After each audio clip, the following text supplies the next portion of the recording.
Hello everyone and thanks for hanging out with me. The timeline of this video is totally wrong because I thought I'm smart. I was at home and wanted to do the test.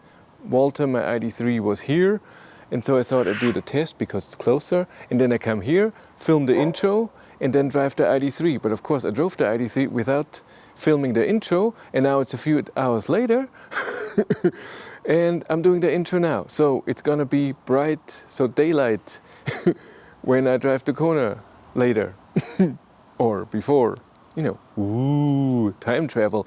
And I already know the result. But what I'm doing today is I'm taking both cars here on the highway at 130 kilometers an hour. Start when the car is already driving 130 and end it, so no acceleration to 130 and deceleration. Yeah, there's a police dog here. You know me, I'm a criminal. And no AC in eco mode, lights on, and then we'll see if there's a different consumption, because I think the Kona is amazingly efficient. I saw it during those 2 weeks driving at 130 and also driving top speed. It was still amazingly efficient, and I want to see if how much different it is to the Id.3. So let's go. I'm now right at the highway. I will try to use both settings, the same settings on both cars. I will turn climate completely off, go into eco mode. I will have the headlights on because on the highway I want that, and I will drive with the speed limiter at 130 kilometers an hour, and this is the same in both cars. Both cars are exactly the same off. I will reset my trip exactly at the same spot when I'm already driving the 130, so there's no acceleration or deceleration. And then when I go off the highway, we'll only go in one way because the other way is just way too busy to keep the 130. I will try to do it here.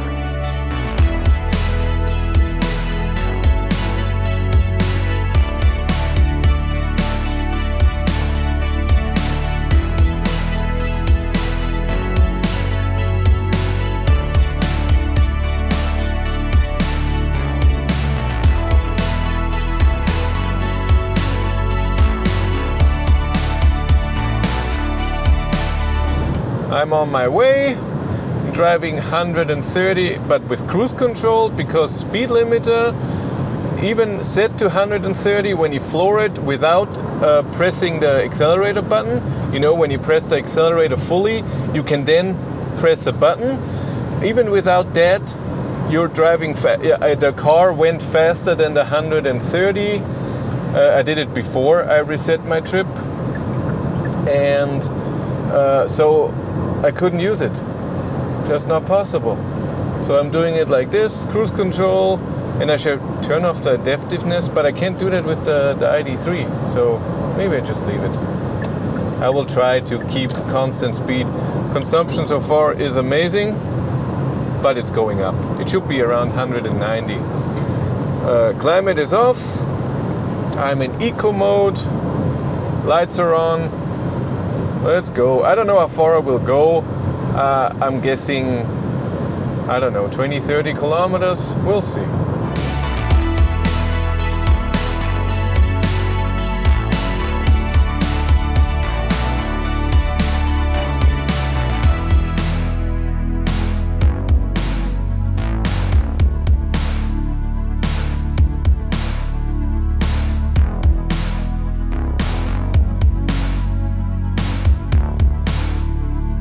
Almost there.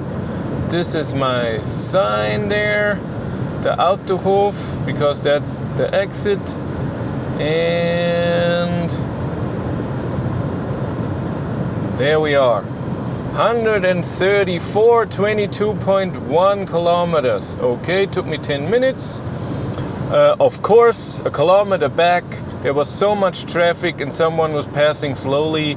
I had to slow down to 110 for 20 seconds or so and then accelerate back up.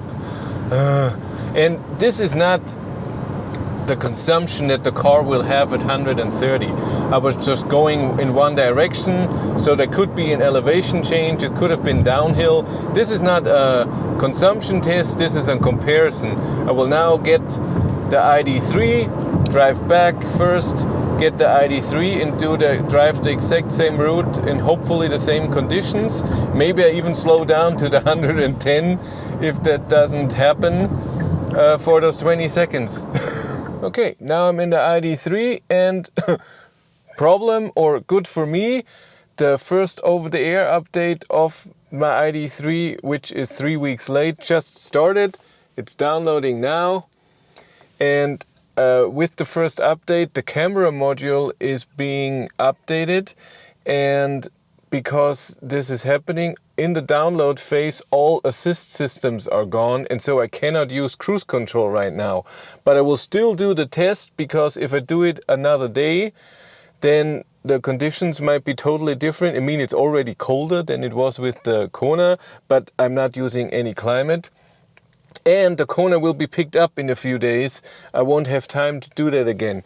So I have climate off, I'm in eco mode, and I will have to drive 130, but do it manually, as good as possible. I will do my best.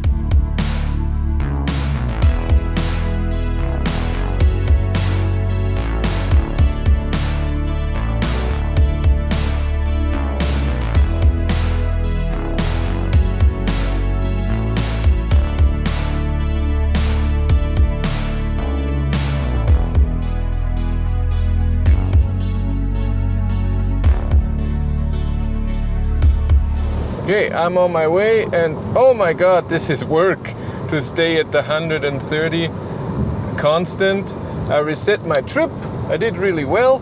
I'm proud of myself, because the trip meter only shows full kilometers, and so I see the difference to the Kona. I had also to reset the trip recorder, what it's called, whatever, and this shows meter.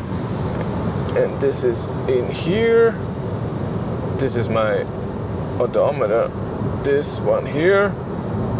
And I did this maybe 50 meters or 100 meters after this trip, so I would say it's 100 meters more than in the end, because I couldn't do it at the same time for both. But climate is off. I'm in eco mode and driving to exact same spot, and so far I could keep the speed as good as possible, I hope. And I will try to do a minute really at the same spot as the Kona, go down to 110 for 15 seconds or so, and then accelerate back to 130 to the exit spot.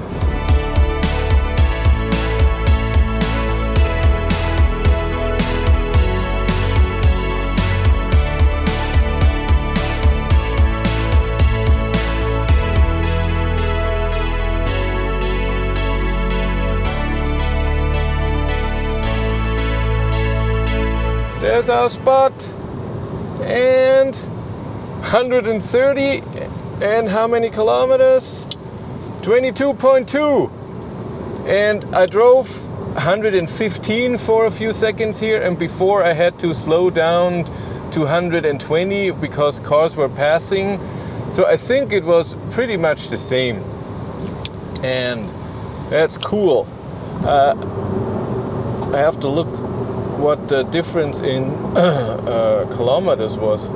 So I just checked, and the Kona had almost the same kilometers, 22.1 jumping to 2, so 22.2, and the Id.3 had the same. And with, of course, margin of error, did I drive the exact same way? It's very hard to say, but they're almost the same, have the same efficiency. I'm very surprised. Huh. I'm happy about that at 130. That's so important. And I tried to keep the speed really as good as I could. I had to slow down 20 seconds to 120, and then at the same spot as the Kona, I even slowed down it again, but not to 110, only 115. But maybe because the slowing down, that's why the consumption is a tiny bit under the Kona. But they're extremely similar. I'm very happy. It was a good test. Thank you much for watching. Have a great day and take care. Bye.